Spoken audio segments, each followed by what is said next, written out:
want to welcome everyone to today's event. I'm Dr. Pamela Schaff, and I am the director of the HEAL program here at the Keck School of Medicine.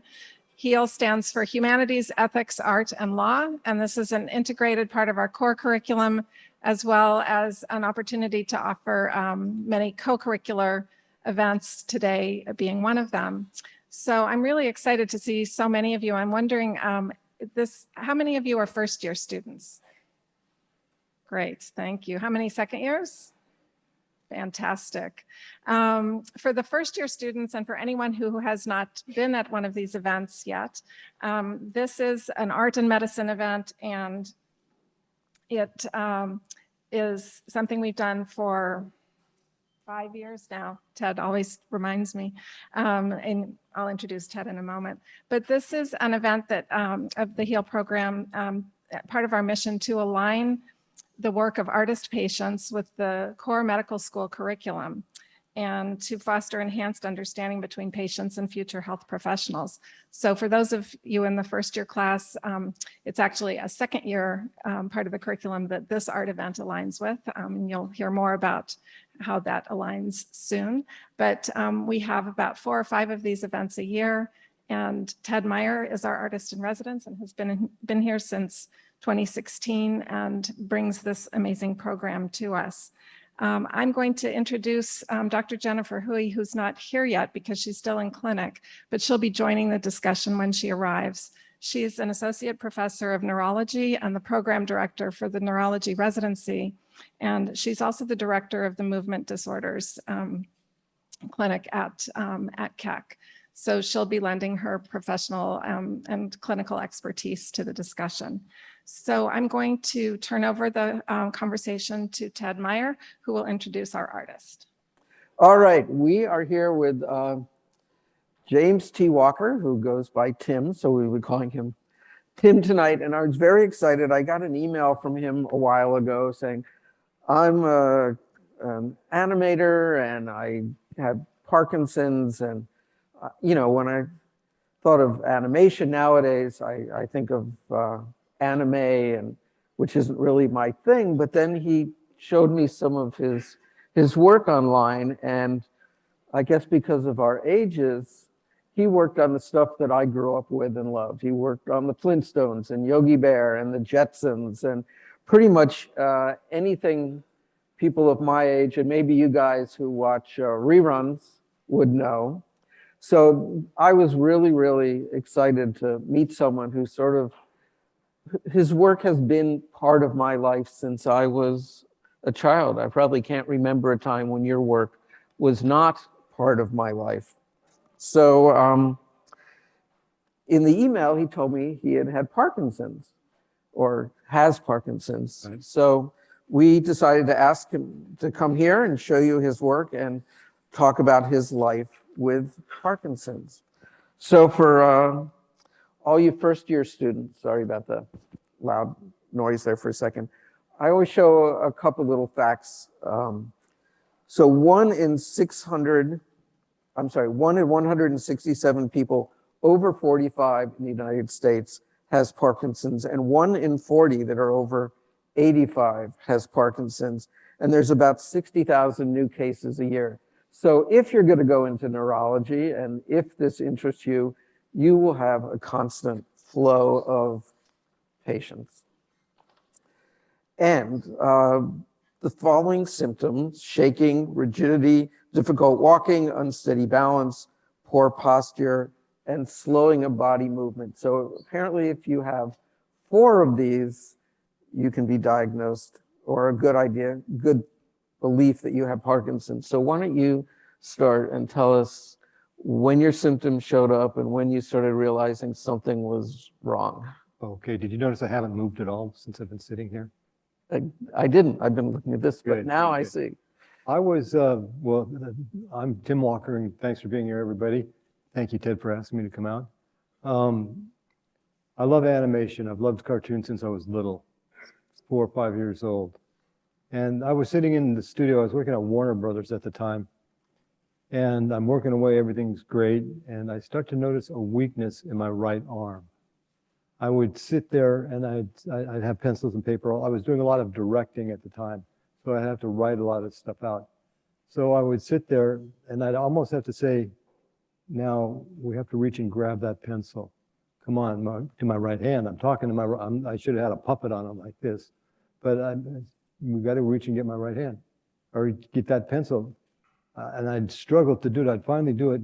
And I went to a physical therapist kind of guy who did things with the muscles in my arms and stuff and told me it was a muscle thing. Nothing was working. And so I went to my doctor and I told him, I said, I think it's carpal tunnel syndrome because I've written so many things and I've drawn so many cartoon characters over a 50-year career that, it's carpal tunnel syndrome. It's got to be. So I go to the doctor and he puts me a few tests and stuff. And he says, no, you got to go see a neurologist. So I go to the neurologist and I'm not knowing what to expect.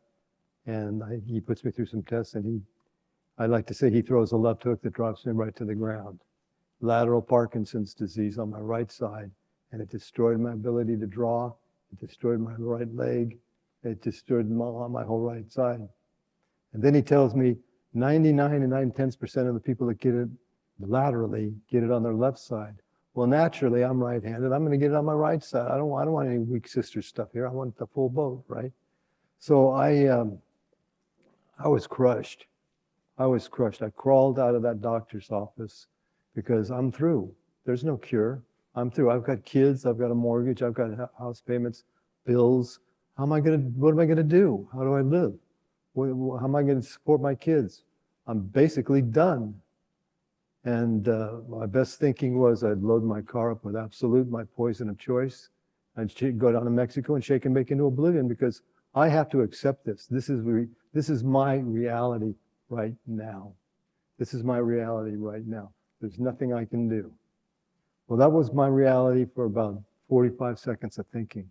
And then there was a moment of clarity. God, I need help.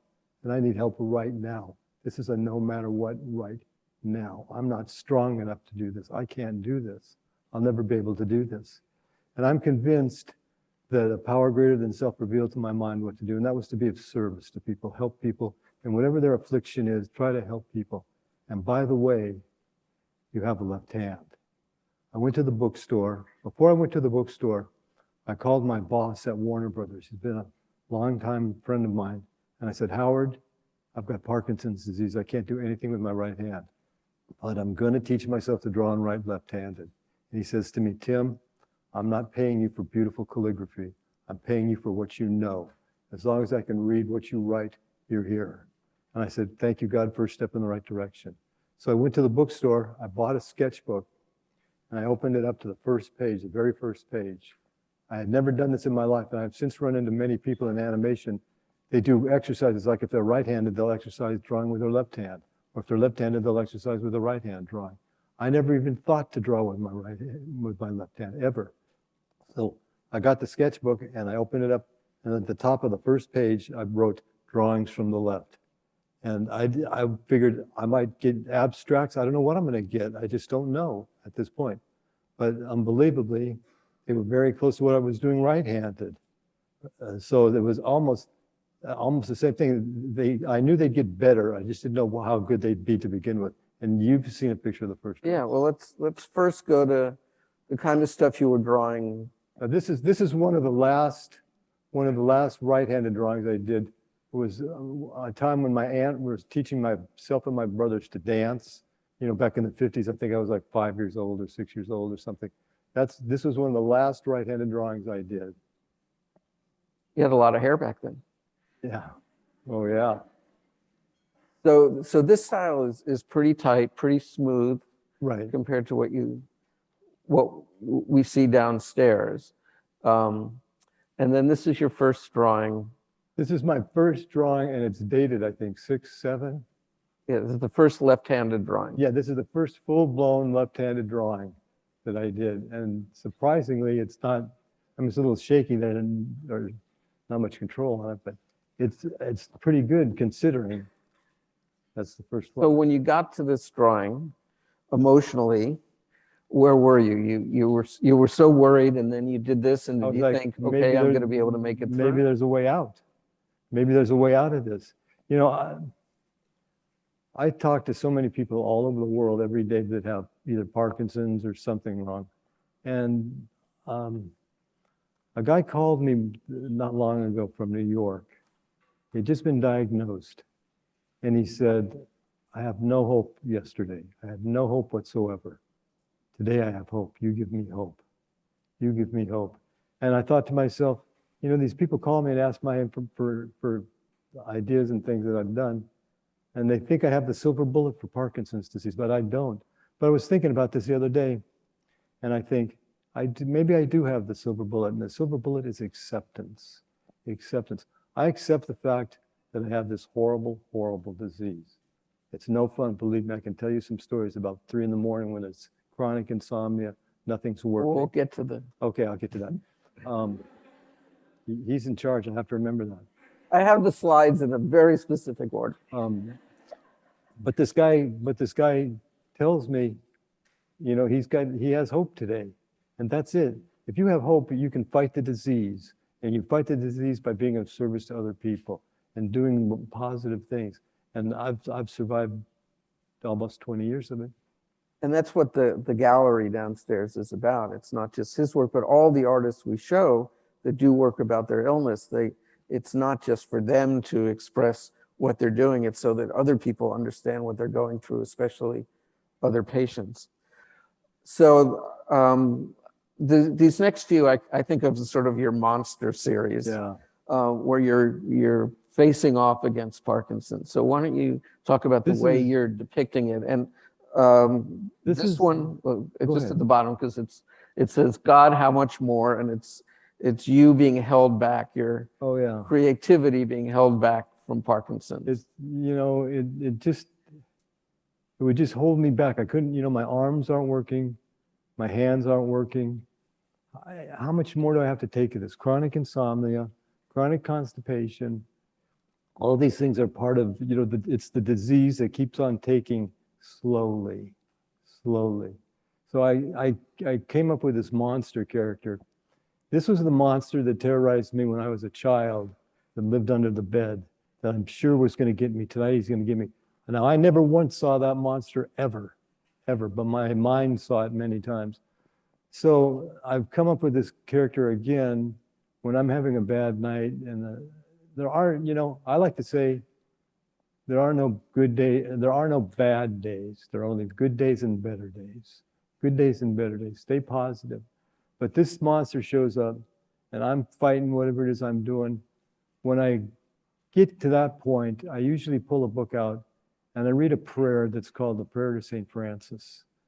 And it's a prayer about being of service to people, being of service. And when I can be of service, when I can focus my energy to help somebody with what they're doing, it gets me out of me.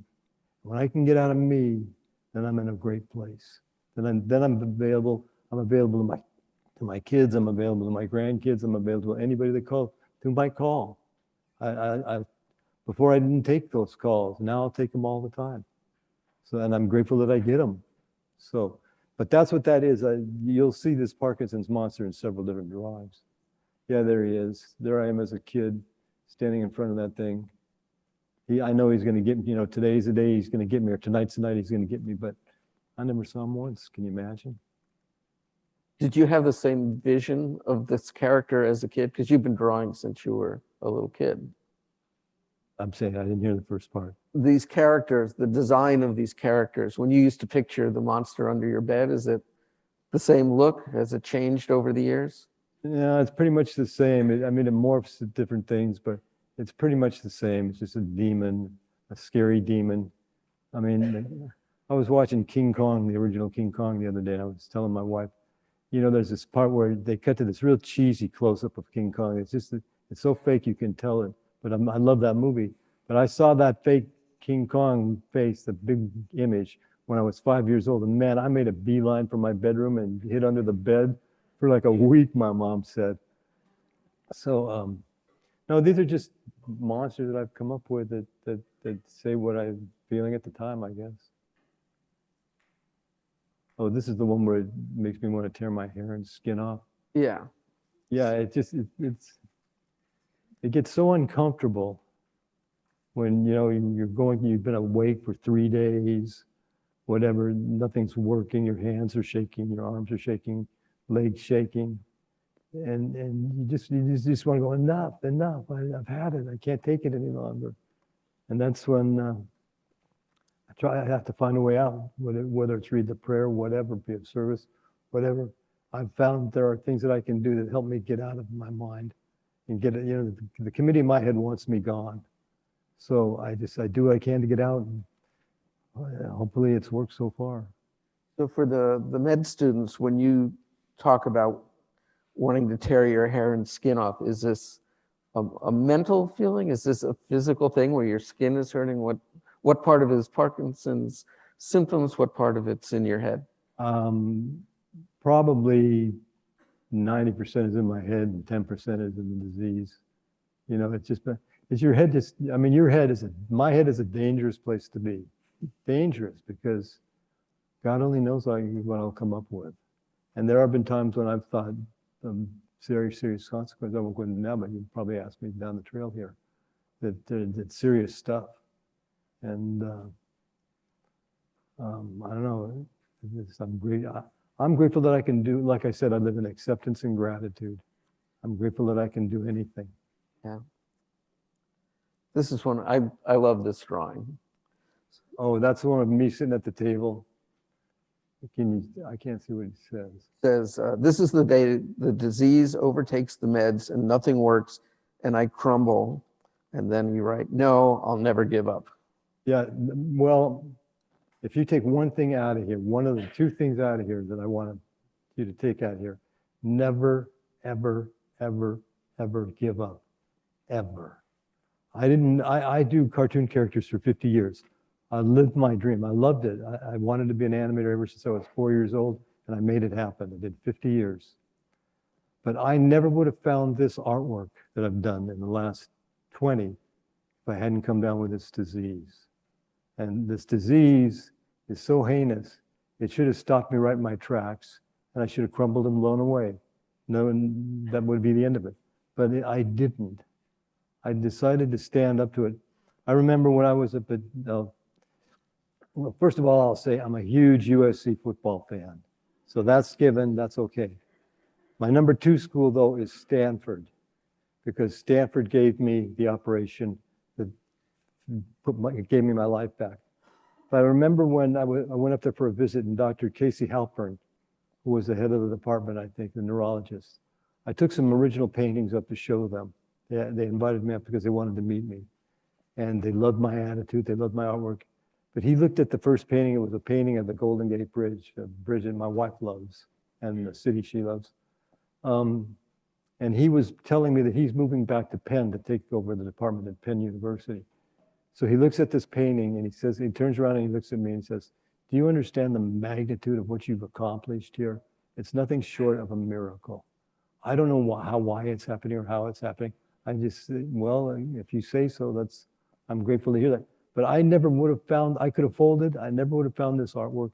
I never would have met the people I've met, helped the people I've helped, people all over the world that I don't even know about that hear about me. So I'm just, I guess I hope that answers it. I'm so grateful. And that tearing the hair, and I mean, when you're, 3 in the morning, you're not thinking right. And, everything's coming at you at every side. And on top of that, you're shaking and everything else. Where do you go? Well, you go to this. So This these one. two I put together because they really sort of show the isolation of this. Like That's you're really living in your head here, and it's two completely different depictions of isolation. the first one, the one on the left, where it's me sitting. I came up with this blue character. I don't know why. Me sitting on the globe, and it's almost like I'm the only one there. The loneliness, you just feel alone.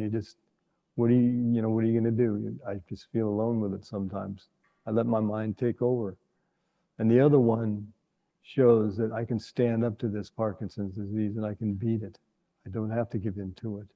I can stand up it. And I chose to use me as a little boy when I was, when I was scared to death of what was under my bed that like I say, I never saw it ever. So I had no reason to be scared of it, but my mind plays tricks on me. So The next few are you sort of giving very literal examples of the symptoms. So in this one, you're talking about walking on a tightrope. yeah, Feet are, it's a tightrope that's on the ground, yeah. each step you take, you feel like you're going to fall. And I have fallen, I don't know. Well, I took a bad fall at my friend's house. I was in the hospital for a week, and thank God nothing serious happened. But yeah, I've taken probably 3 or 4 falls, and my Dr. Bush, who's the new head of, or one of the new doctors that was Dr. Halpern's assistant, great doctor at Stanford, he told me, Tim, it's the slow and steady turtle that wins the race, not the jackrabbit that's speeding all over the place. In other words, take your time. You're not going anywhere so quickly that you have to be there immediately. And if you have to, you don't need to be there. So in other words, just take your time, pay attention, Did you ever use a cane? Yeah, I use one once in a while. I was going to bring it today, but I forgot it. So that's me. I forget it. You made it up the stage, so. Yeah. So now we get to your insomnia. So Oh, is that the fire demon? I think it is. yeah, What does that say on it? Can you read it? it says, I wrote this all down. Let's see. Chronic insomnia every night looking into the face of hell. No meds, armed only with a piece of paper and a pencil and a prayer. Yeah. Well, again, insomnia is a terrible, there's a good thing for insomnia, get plenty of sleep. Is it that you're tired the next day, or is it that it gives you time to think when it's quiet and nothing else? I think it's several things. I think you're tired from 2 or 3 days without sleeping. Your mind's going a million miles an hour. I start to focus on trying to get some artwork done. I try to do some abstract things or something so I don't tie myself down to be so literal. Yeah, I think it's just several things, but I haven't found anything to cure it yet. I mean, I could take sleeping pills and stuff, but I don't really want to get into that. Maybe it's a half of one or a quarter of one or something, but eventually after 4 or 5 days, I mean, I nap, and I get some sleep at night, but eventually it catches up to you and you get full night's sleep. But it's just another thing of what's involved with the disease, and then turn that loose in your mind, and you're all over the place. When you were working for Hanna-Barbera or Warner Brothers, did you do work about yourself at all? Or were you just doing work that was handed to you? You got a storyboard, or you? Yeah, I was just an animator on staff. I was a director on staff. I was a producer on staff. I did the last 27 years of my career, I did at Warner Brothers with Bugs. And I used to say to people, I work for 3 of the biggest SOBs in the world, and they are just nasty people, right? And so, like tourists were coming to the studio or something, and I'd get to know them, and I'd say, yeah, I work with them, the biggest superstars in the world. And they go, who's he talking about? George Clooney? And I'd go like this, well, you didn't hear it from me, but Bugs, Porky, and Daffy. And they say, get out of here, get out of here. But I did 27 years at Warner Brothers. I have been so blessed in my career. How do you can't even get 27 days anymore in the film industry and the job. I'm there for 27 years doing what I do, directing and producing and all that. And everybody wanted to work for me, so I guess I was good at what I did. So. But when you were working on Bugs Bunny, right. Did you ever do introspective work like this, or did this all come because of the illness? They sell a show, say, like I produced the Sylvester and Tweety Mysteries. It was a TV show. And it had Sylvester and Tweety and Granny and Hector the Bulldog. They went all over the world solving mysteries. Not a very interesting idea, but hey, it's a job. So I produced the show. Well, I had artists who did storyboards. I had artists who designed characters. My wife, Susan, who worked on the show, she designed characters on the show. So I had to oversee all of this stuff. Before I became a producer, I was a director. And then I would direct out the scenes of animation, tell the animators how many drawings it would take to do a certain action, how many you have to time out. A show, a cartoon show, a half-hour cartoon show is 2,000 feet of film with opening titles, closing titles, and commercials. Well, you have to time out all those scenes to make sure that you're right at about 2,000 feet, because you can't send it in and have 3,000 feet because they're not going to pay for all that extra footage. So it's a very precise thing, and it's a collaborative effort. It's not an individual thing. If it's an individual thing, you should go paint paintings someplace and sell them. But if you want to do animation or things like that, it's collaborative. You've got to work with people. So in other words, if I answered your question right, I worked on all the aspects of it. I did not do anything like this kind of stuff with those characters. Was it the first time you did one? Did it seem odd to you to be telling your own Do this? story? Yeah, I probably did. I don't remember. It was almost 20 years ago now, but I was happy that I got what I got. And I've done so many character drawings in a 50-year career that I enjoy doing the abstract stuff now. Because I mean, you know, I've had some guys tell me, I never thought I was really that good an artist. On a scale of 1 to 10, I'm probably about a 3. And some of the guys that I worked with were 10 plus. And I worked right alongside those guys. And I remember one guy told me one time, he said, and any of you guys in here who are artists, you should remember this. There are no good, bad, or indifferent drawings. They're your drawings. Whatever you do, if you want to just put lines on a piece of paper like that, thousands and thousands, go ahead. It doesn't matter. Find what you like to do and do it. I mean, I was lucky. My parents told me, and my brothers, find the job you want to do and go do it. You want to sell shoes? Sell shoes. You want to sell cars? Sell cars. You want to be a musician? Be a musician. You want to be an animator? Be an animator. You want to be a lawyer? Be a lawyer. But find what you love to do and go do it. And that's what I did. Definitely. And I had a brother who was a lawyer. I had a brother who was a landscaper. And they did what they loved doing. So, but I've been so blessed. I wouldn't trade it for the world. I wouldn't. Well, we're all glad that you landed up doing it. So let's look at this one. You're trying to put your socks on. This is sort of, Man, talk about putting your socks on with putting Parkinson's. the socks on. Well, first of all, you got to sit down and sit, because if you try to do it balancing, you're probably definitely going to fall over. So you better have a lot of pillows around. And by the time you get this foot up here, and then you got to get it, you know, you're just that far off. Always. You never can quite make it. You're just a little bit off all the time. I get it on, and I have to move it back over here now, come down here. The worst is the shirt, like this long sleeve shirt. When a little thing like this sleeve folded over like this, when I'm in the fits of this disease, you're pushing the arm through here. And to get this to fold over and be like this, I don't have the strength in this arm to get it to do that. And here's something you've done your whole life. Now all of a sudden it doesn't work. What do you do? How does that happen? How does that happen? Like overnight it seems like it happened. But that's why I have to stay grateful. You have to stay grateful. All right. Thank you. Is Hui? Thank you for joining us. Hi, how are you? I'm Dr. Jennifer Huey from Division of Movement Disorders and Department of Neurology here at Keck. And I apologize for being late. I was just at the county clinic staffing our neurology. Okay, we're clinic. happy to have you. So we're going to go through a couple more slides and then we'll get to you. So I paired these two together because they look like you sort of hit a point of desperation here. Yeah. So these two came about when it was probably 2:33 in the morning. I'm upstairs in the studio on the 3rd floor. The meds aren't working. They're calming down. I can't take any for a while. My arms are shaking. My hands are shaking. I can't get the pencil. I want to draw something really bad, and I can't get the hand to pick up the pencil or grab the pencil.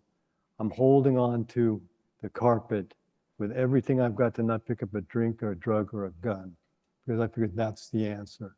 That is the answer. So I'm thinking like that. I do my standard thing where I pull out this book and I read the prayer to St. Francis, And then I think, how can I make this funny? What can I do about this gun? I'm not going to commit suicide, but what can I do about this? Oh, I got it. Well, darn it, just my luck. I steal a gun from a clown. And the clown's got the toy gun up to his ear like this, and he shoots the thing and the bang flag comes out the other ear. And, it's probably been done in every cartoon ever done, and I just haven't seen any of them. So I thought I had the first original thought. I doubt it. And then the other is a bottle of Absolute, is it? Mhm. Yeah, well, a little problem with, as a lot of cartoonists do, they like to imbibe a little bit. And I took it to a certain place, but I'm clean and sober now. And that was like, maybe drinking will get me out of this, but it won't. It'll just further. The doctors told me, drinking alcohol, it's like throwing gasoline onto the fire. And thank God, in the whole time I've had this, I haven't had a need to drink or a drug. So You're shaking your head. So I'll have you jump in here. You've got to tell patients like Tim here that they've got Parkinson's and work through them. And do a lot of them go through this sort of depression, or a lot of them, he seems to have a very nice balance of being depressed, but being able to make light of it. Right, thank you. And I apologize, I was late, so I didn't hear your story, but I'm admiring your work here.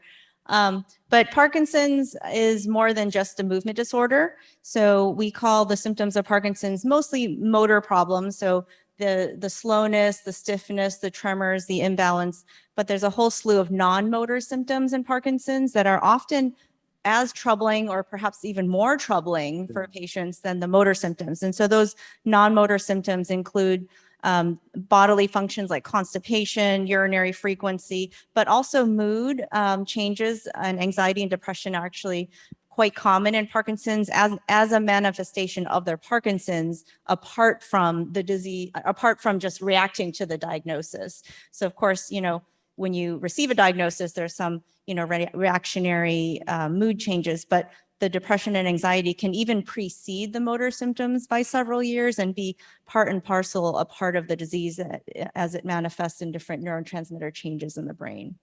So the mood changes and things, is that something you would deal with as a neurologist, or would you send the patient to therapy or psychologist, or who would prescribe medicines for that or come up with a workaround? Right. So, I mean, that's a great question. It just speaks to the fact that managing Parkinson's is multidisciplinary.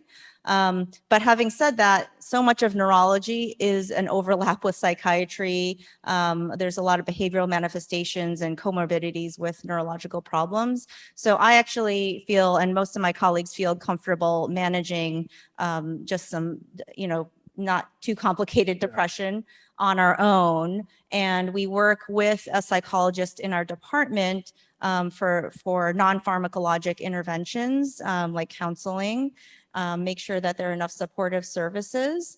And I should mention also that there's oftentimes some psychosis or hallucinations that are, again, a manifestation of the disease and the medication. So it's kind of a amalgamation of both medication and disease, but we do deal with hallucinations, delusions as well. And so we, as neurologists, as movement disorder specialists in particular, are comfortable managing those symptoms. And we call upon our psychiatry colleagues if we are really kind of stuck and can't, manage our symptoms without further expertise.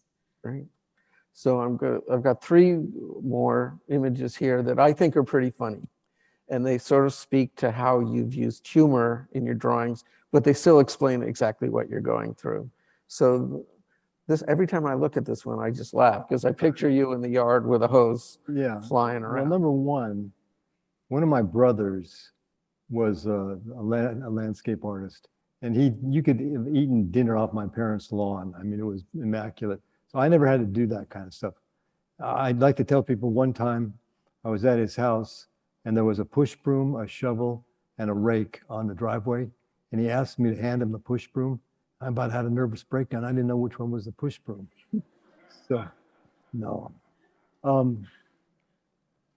Yeah, I just thought, man, I'm shaking all over the place and I'm holding this hose and it's going all over the place. Well, how can I make some money out of this? Well, wait a minute, Timmy's yard service, Timmy's sprinkler service.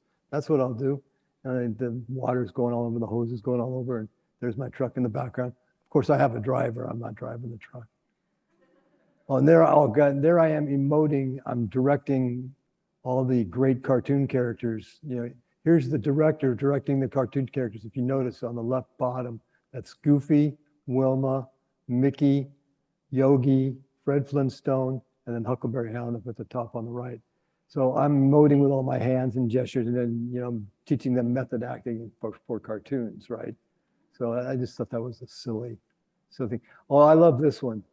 This is two guys at the Hollywood Burbank Airport, and the one guy says, "Hey, have you heard anything about Tim's plane?" And the guy says, "I think it's coming in now." And there's this plane, this jet. There's me in the window of the captain's, where the pilot's flying in it with a little arrow, and it says me on it. And the plane is shaking all over the place, right? So Tim's landing the plane at Hollywood Burbank Airport. Yeah, he'll be here in a few minutes. Just a nonsensical. I like to try to. So many of these are dark, and scary, and poignant. But I like to try to find something where I can find some humor somewhere, because that seems to be the great equalizer. If I can get some humor in this, and I can say something to somebody or show somebody something, and then maybe they'll get a spark in their eye. That's all they needed to get into the rest of the day. That's all they need. And if I can do that, I've done what I'm supposed to do. Great. So now we're getting to Oh, okay. the procedure that changed your life. So why don't you talk about the drawing, and then maybe you can explain what happened to him. Well, let me set this up. This needs a little setup. I originally was going to go to UCLA and see about the DBS. But I got down to UCLA and they told me, "You're on low-level medication. You need to step up to the carbidopa, levodopa medication." Well, they gave me that, and I exploded through the roof and woke up. I mean, I was good to go for like 4 years. I did that. And so then my neurologist, Dr. Sarwar, she's a great neurologist out in the valley. She has an office up in, Fresno. And she knows the doctors at Stanford. And she says, "I'm going to have this doctor's." She took one of my books over and they looked at it. We want to talk to this guy. So they did a Zoom interview with me. They saw me and they talked to me. They put me through a few things. Said, "Okay, we want you to come up and visit us." So that's when I went up and I took the artwork, and they loved my attitude, and my attitude was through the roof. And they said, your artwork, like I said, your artwork is incredible. So we have a opening August 13th last year was the first operation, 6-hour brain surgery, and then the outpatient kind of surgery that they put the pacemaker thing in and everything. So I did that, and I met a guy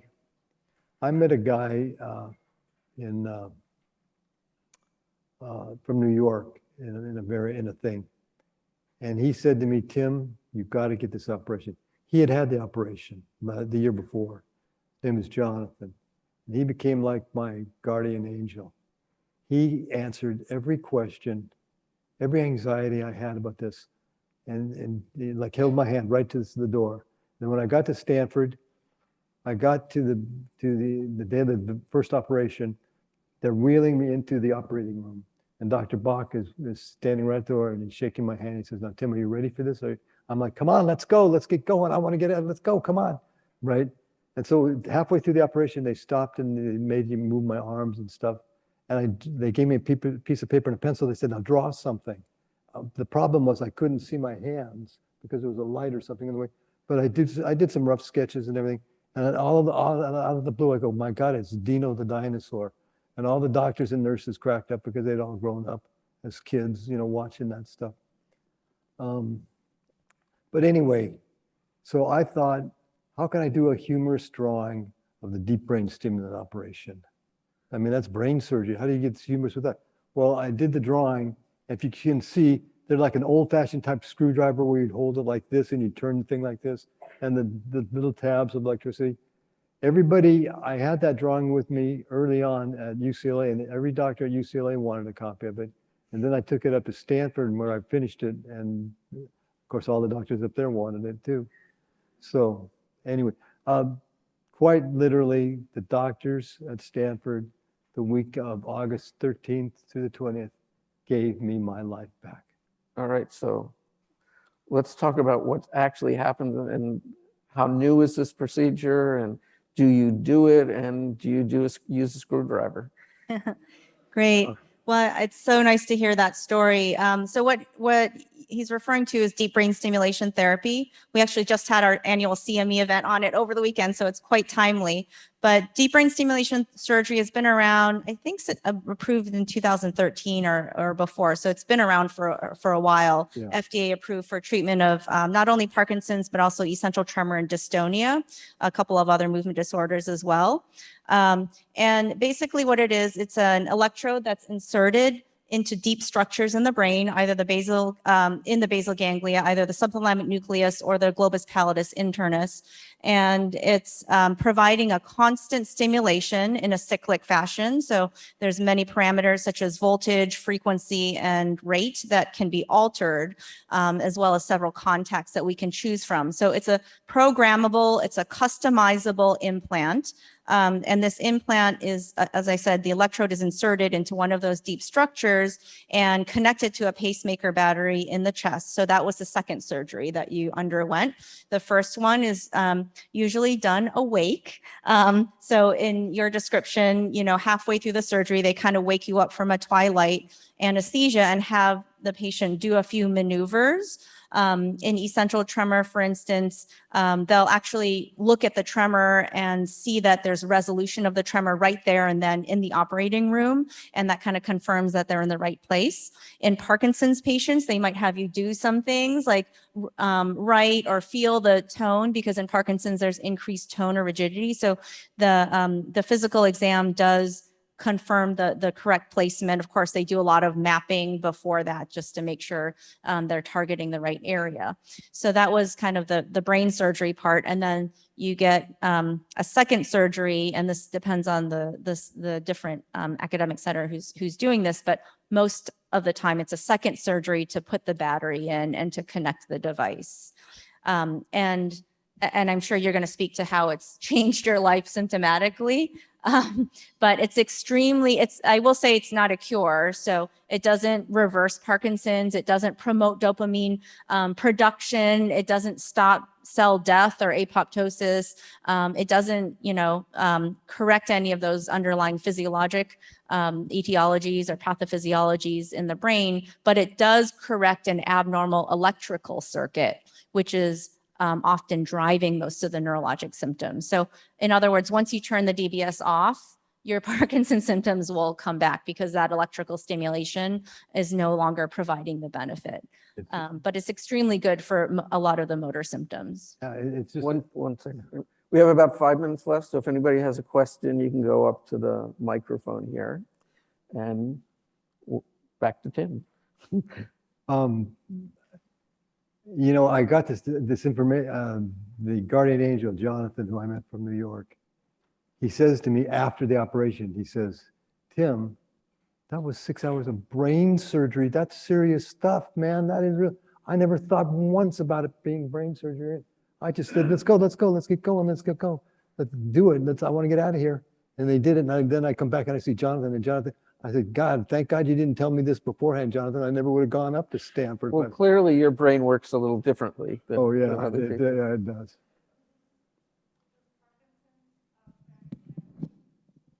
I don't know if you could hear. She asked if Parkinson's affects memory. So Parkinson's does it's a whole brain disorder, but primarily it affects movement as well as some of those non-motor symptoms. But in those non-motor symptoms, it does include some cognitive changes. So I will say that it's a little bit different than Alzheimer's, where outright memory is affected. But in Parkinson's, we call it more subcortical. So subcortical changes, which is more executive functioning. So things like multitasking, doing things, processing information quickly.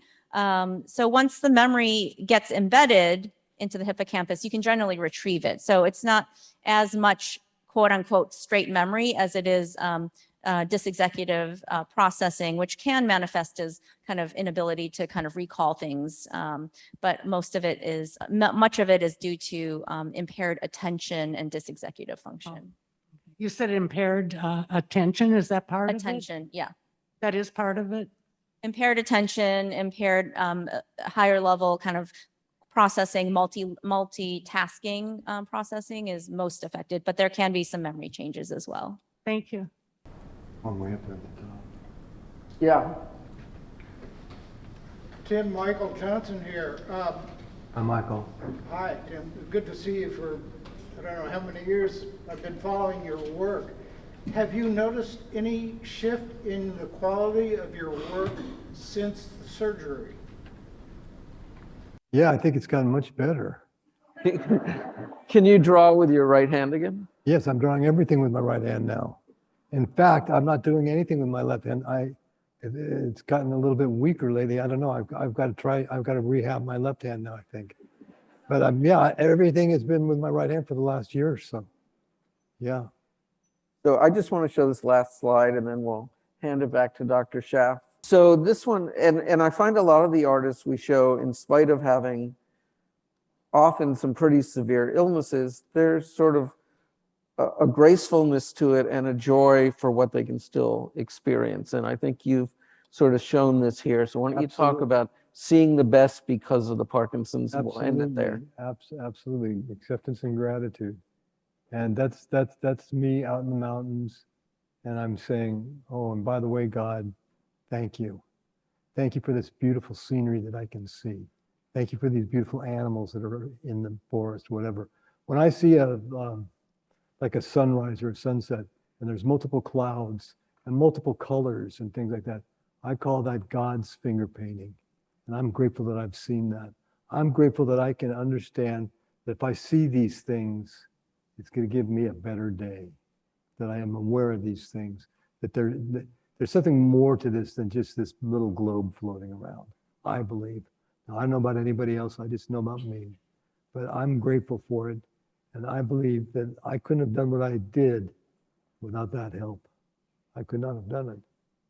So, but yeah, I like this one too. Great. Well, thank you very much. Thank you, Dr. Pleasure. Lee, for coming and rushing over here and helping us. Dr. Schaff, you want to wrap things up? Thank you. Yes, I just have a couple of comments too. I am so appreciative of your story. And Dr. Huey, thank you so much for being here. And one of the things that struck me, Tim, was the amount of sort of your interior experience that we as clinicians, I don't think would understand in a classic or standard sort of encounter in a clinic room. No matter how many questions we ask, I think to see the way we see and appreciate your artwork and your discussion of it enriches, I think, our understanding as clinicians of what this is like for you. And I was even thinking, Dr. Huey, I don't know if you were here when he showed the picture, the drawing of putting on socks. Oh, yeah. And that's, to me, is a classic example of what we call activities of daily living. So we ask these very, standard questions. How about, various ways that you can do the things you need to do? And to see that that picture, that drawing, it's like, oh, okay, I understand that in an entirely different way. So to me, this is just the beauty of this program and the opportunity that Ted has brought in inviting artists to come and share their work, and allows us to understand the experience of illness in a different way. So I really appreciate that. And I appreciate your expertise, and Ted, as always, your facilitation. So I know we're at the hour, but if people have questions and want to come up and speak a little bit more with Tim or with Dr. Huey, please join us. Thank you.